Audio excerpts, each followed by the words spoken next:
हाँ भाई चलो भाई। चलो चलो। नमस्कार। मैं योगेंद्र यादव। ऐसे ही आज थोड़ा सिलेबस में सोचा पॉलिटी का कंप्लीट करा लिया जाए और आप लोगों से थोड़ी बड़ी बात भी हो जाएगी। हम्म, वैसे मैं इंडियन पॉलिटी का सब्जेक्ट पढ़ाने के उसमें सोच रहा हूँ कि आज थोड़ा मतलब रिपीट कर देता हूँ 10-15 मिनट की क्लास ऐसे लेके। और वैसे भी कोविड-19 का प्रकोप ऐसा छाया हुआ है कि हर एक स्टूडेंट के अंदर यही बस फैला पड़ा हुआ है कि आगे क्या हो सकता है। लेकिन चलिए कोई बात नहीं, कोविड-19 के बारे में तो सबको अपने हिसाब से सारी जानकारी है और मैं उसके आगे कोई बात नहीं करना चाहता हूँ।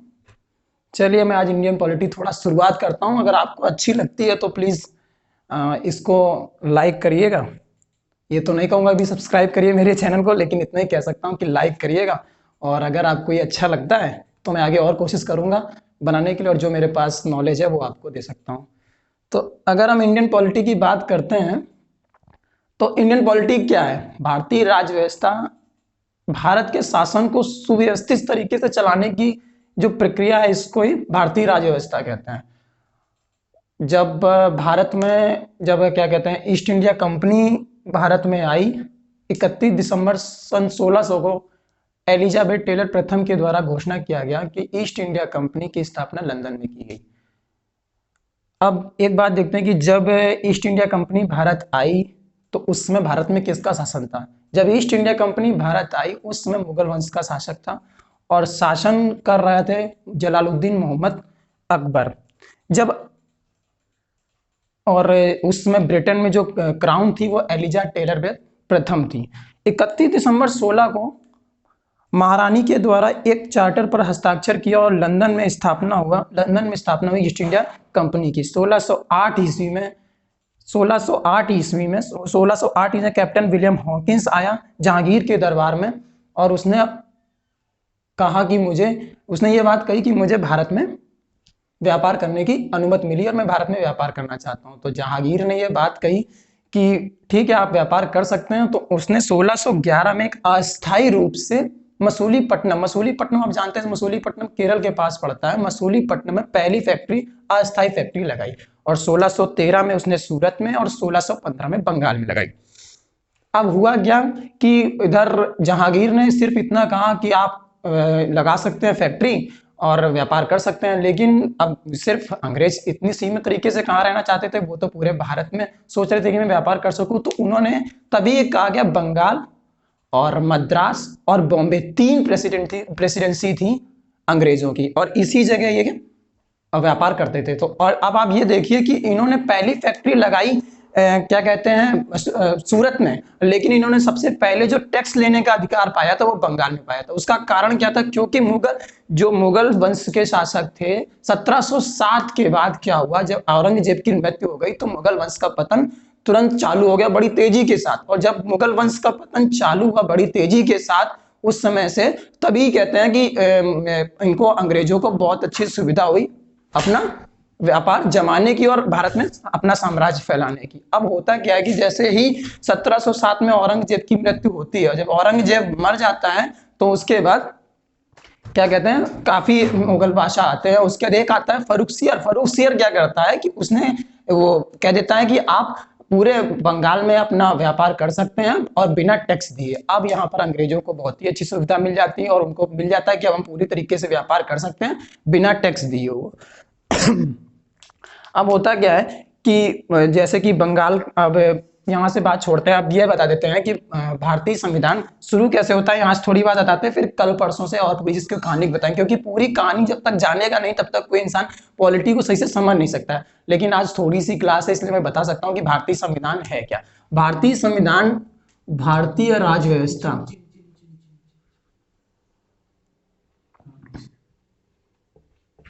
भारतीय राज्य व्यवस्था, यार हाथ भी नहीं चल रहा मेरा।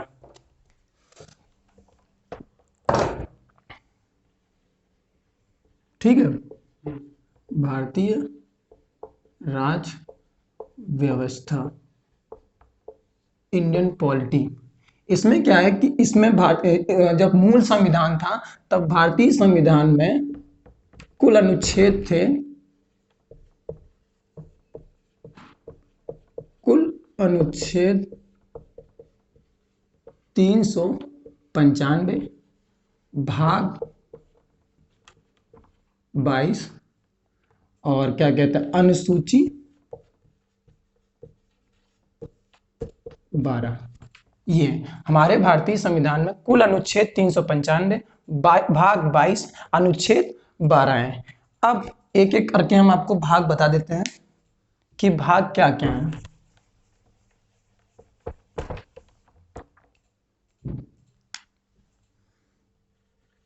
भाग एक में आता है आपका संघ एवं उसके राज्य क्षेत्र। यह आता है अनुच्छेद 1 से 5। भाग 2 में आता है आपका नागरिक।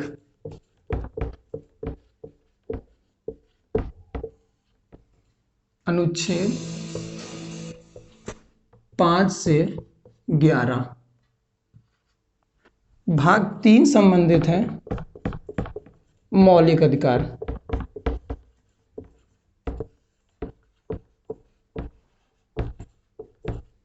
जो कि अनुच्छेद 11 से 12 से 35। फिर आता है आपका भाग 4।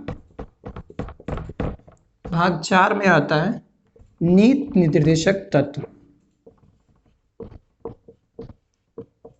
नीति निर्देशक तत्व ये आता है आपका अनुच्छेद 36 से 51। उसके बाद आता है आपका भाग 4 ए जो जोड़ा गया था 42वें संविधान संशोधन 1976 के तहत और इसमें 11 मौलिक कर्तव्य जोड़े गए। मौलिक कर्तव्य 4A में आता है मौलिक कर्तव्य।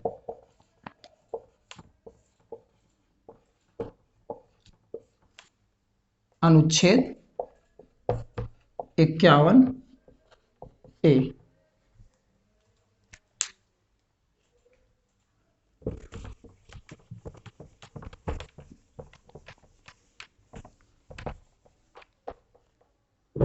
उसके बाद आता है भाग 5। भाग 5 हमारे संविधान में है भाग 5 में लिखा हुआ है संघ और संघ की कार्यपालिका संघ की विधायिका और संघ की न्यायपालिका।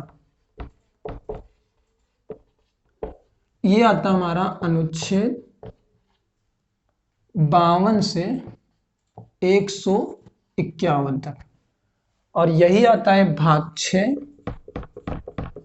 इसके अंतर्गत आती है राज्य और राज्य का होता है राज्य की कार्यपालिका।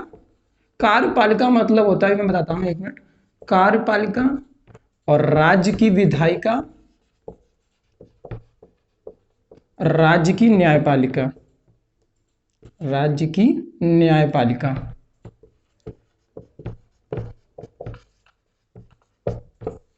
और ये आता है तुम्हारा अनुच्छेद 152 से